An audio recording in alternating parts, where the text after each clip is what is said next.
प्रभात। कक्षा 10 की हिंदी की इस कक्षा में एक बार पुनः आप सभी का स्वागत है। पिछले वीडियोस में हमने तुलसीदास का पद संख्या 1, 2 और 3 कंप्लीट कर लिया था। आज का जो हमारा प्रकरण है वो है तुलसीदास का पद संख्या 4। पिछले पद में जहाँ अंत में लक्ष्मण ने परशुराम को बहुत ज़्यादा क्रोधित कर दिया था और वो गंभीर वाणी में कहने लगे, मैं आपको बता रहा था वो क्या कहेंगे जो पद संख्या 4 में पढ़ेंगे हम। तो आज ये वही पद है बेटा, पद संख्या 4 देखेंगे, साथ के साथ शब्दार्थ भी और अर्थ भी करते चलेंगे। कौशिक सुनहु मंद यह बालक। कौशिक यानी विश्वामित्र, सुनहु यानी सुनो।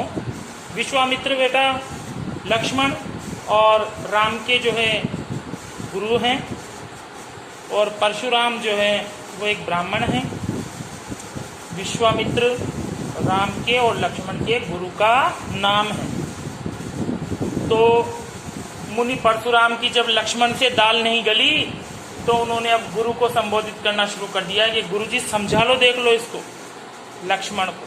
तो वो वही कह रहे हैं बेटा, कौशिक सुनो मंद यह बालक। ये विश्वामित्र जी सुनो, यह बालक लक्ष्मण बहुत ही मंद यानी मूर्ख है। यह बालक लक्ष्मण बहुत ही मूर्ख है, कुटिल, कुटिल यानी टेढ़े स्वभाव वाला है। काल बस निज कुल घालकू, यह काल के वशीभूत होकर निज कुल यानी अपने कुल को, घालकू यानी नष्ट करने वाला, ये काल के वशीभूत होकर अपने कुल का भी नाश कराएगा, यानी अभी मर जाएगा मेरे हाथ से और अपने कुल को जो है नष्ट करवाएगा ये। भानुवंश राकेश, देखो भानु यानी सूर्य होता है, राकेश यानी चंद्रमा होता है, और वंश यानी होता है कुल या वंश। तो यह सूर्य वंश रूपी चंद्रमा में, सूर्य वंश रूपी चंद्रमा में, ऐसा होने के कारण यहाँ रूपक अलंकार है बेटा। कलंकु यानी कलंक के समान है, चंद्रमा में दाग होता है, ये सूर्य वंश रूपी चंद्रमा में दाग है, दाग के समान है, कलंक के समान है। तो इस तरह पूरी पंक्ति में तो उपमा अलंकार है और अधूरी पंक्ति में यानी भानुवंश राकेश, इस शब्द में जो है यहाँ रूपक अलंकार। तो एक ही पंक्ति में 2 अलंकार है बेटा, आधे में रूपक है और पूरे को मिलाकर के जो है उपमा अलंकार है। तो क्या कह रहे हैं परशुराम जी विश्वामित्र से कि यह भानुवंश यानी सूर्यवंश रूपी चंद्रमा में दाग के समान। अब ये सूर्यवंश क्या है? सूर्यवंश बेटा राम के कुल का नाम है, उनके वंश का नाम है। निपट, निरंकुश, अबुध, असंकु, ये अत्यंत ही स्वच्छंद, निरंकुशवादी और अबुध यानी नासमझ और असंकु यानी शंका रहित है। यह बहुत ही स्वच्छंद, निरंकुश, अभूत यानी असमझ, नासमझ और अशंकु यानी शंका रहित है। काल कवलु होई छनमाई, ये पल भर में मेरे हाथों से मारा जाएगा। काल कवलु यानी काल का ग्रास होना या मृत्यु का ग्रास होना। होई यानी हो जाएगा, छनमाई यानी पल भर में, ये पल भर में मेरे हाथों से मारा जाएगा या काल का ग्रास बन जाएगा। कहूँ पुकारी, मैं पुकार पुकार कर कह रहा हूँ, अभी तो सबसे कह रहा हूँ पुकार पुकार कर। खोरी, खोरी का मतलब हो गया बेटा दोष देना। मोही नाही, फिर कोई जो है मुझे दोष मत देना। अभी तो मैं पुकार पुकार कर कह रहा हूँ कि ये पल भर में ही जो है मेरे हाथों से मारा जाएगा, फिर बाद में कोई मुझे दोष मत देना। तुम हटकऊ जो चहु बारा, यदि तुम इसको मुझसे बचाना चाहते हो, चहु उबारा यानी बचाना चाहते हो, हटकऊ यानी मेरे हटीले स्वभाव से या मेरे जिद्दी स्वभाव से तुम इसको बचाना चाहते हो, तो कही प्रताप बल रोषु हमारो, तो मेरे प्रताप के बारे में, मैं कितना बलशाली हूँ इसके बारे में, और मैं कितना क्रोधी स्वभाव वाला हूँ, रोषु यानी क्रोध। तो इन सब चीजों का इसे परिचय देख करके और रोक लो, बचा लो, अभी तो समय है।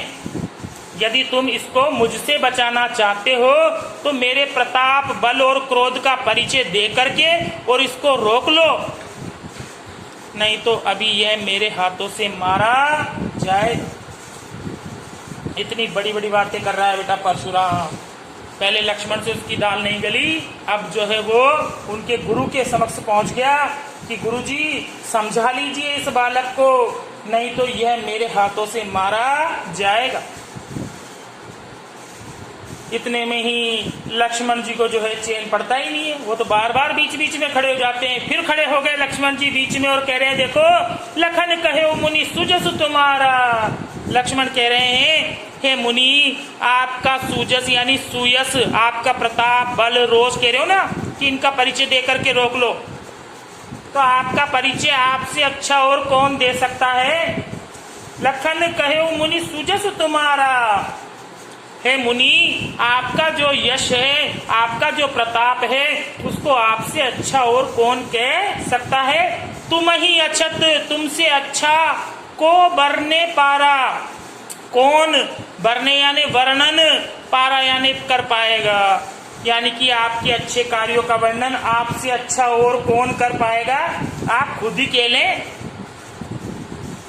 अपने मुंह तुम आपनी करनी, वैसे भी तुम अपने मुंह से अपने किए हुए कार्यों की बार अनेक भांति बहुवर्णी, बहुत बार और अनेक तरीकों से वर्णन कर चुके हैं कि आपने कौन कौन से अच्छे काम किए हैं। इसका आप पहले भी जो है कई बार जिक्र कर चुके हैं।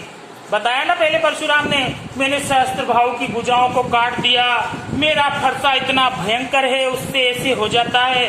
तो आप पहले भी जो है आपके अच्छे कार्यों की कई बार प्रशंसा कर चुके हैं।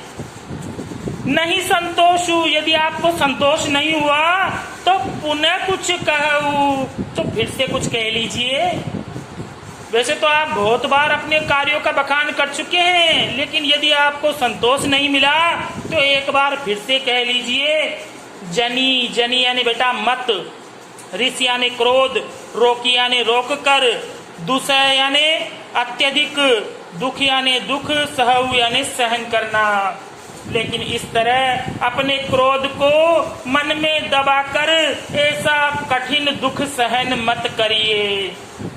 मन में यदि आपके कुछ बात आ रही है, वैसे तो आपने बहुत कह ली, लेकिन यदि आपको संतोष नहीं हुआ तो फिर से कह लीजिए, लेकिन अपने क्रोध को मन में दबाकर ऐसे असहनीय दुख मत सहिए।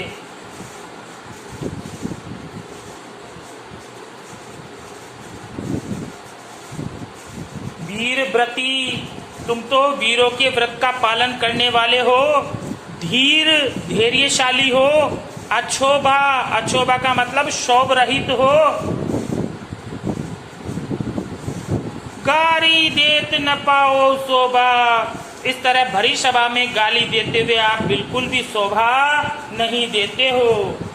लक्ष्मण कह रहा है यहाँ देखिए कि आप तो जो है वीरता के व्रत को धारण करने वाले हो, धैर्यशाली हो, धैर्यवान हो।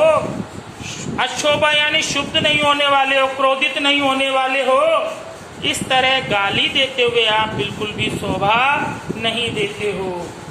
नीचे जो दोहा है बेटा, उसमें भी जो है लक्ष्मण ही बोल रहे हैं, सूर समर करनी करई, कि शूरवीर तो वह होता है जो समर, समर यानी युद्ध में, करनी करई यानी अपने किए हुए कार्यों की कहीं न जनावई आपू।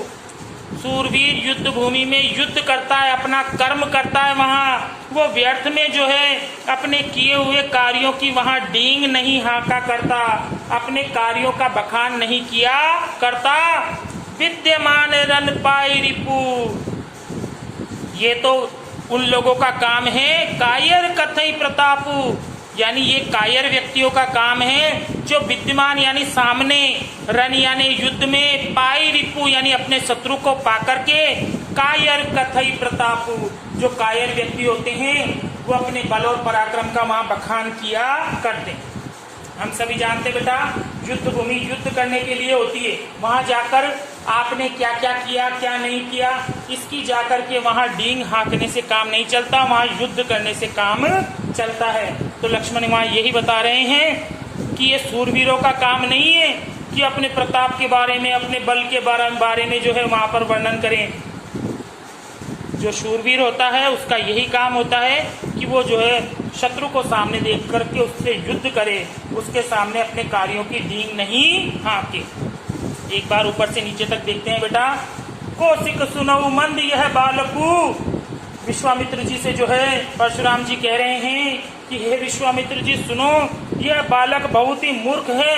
कुटिल काल बस निज कुल घालकू, ये टेढ़े स्वभाव वाला है, काल के वशीभूत होकर अपने कुल का नाश कराएगा। यानी अभी मेरे हाथों से मारा जाएगा और जो है अपने कुल का नाश कराएगा। भानुवंश राकेश कलंकु, निपट निरंकुश अबुद असंकु, यह सूर्य वंश रूपी चंद्रमा में कलंक के समान है। यह बहुत ही अत्यंत ही जो है स्वच्छंद, निरंकुश, नासमझ और शंका रहित है। काल कबल होई छन माई, ये पल भर में जो है मेरे हाथों से मारा जाएगा। कहूँ पुकार घोर मोई नाई, मैं पुकार पुकार कर कह रहा हूँ, फिर कोई मुझे जो है दोष मत देना, खोरिया ने दोष देना। तुम हटकऊ जो चहु बारा, यदि तुम इसको मुझसे बचाना चाहते हो तो कहीं प्रताप बल रोष हमारा, तो इसे मेरे बल पराक्रम और क्रोध का परिचय देकर के और इसको रोक लो। इतने में ही लक्ष्मण बोल पड़ते हैं, लखन कयो मुनि सुजस तुम्हारा, तुम्हें अछत को बरने पारा। लक्ष्मण कह रहे हैं मुनि, आपके अच्छे कार्यों का वर्णन आपसे अच्छा और भला कौन कर पाएगा। यानी आप खुद ही क्यों नहीं कर लेते वर्णन।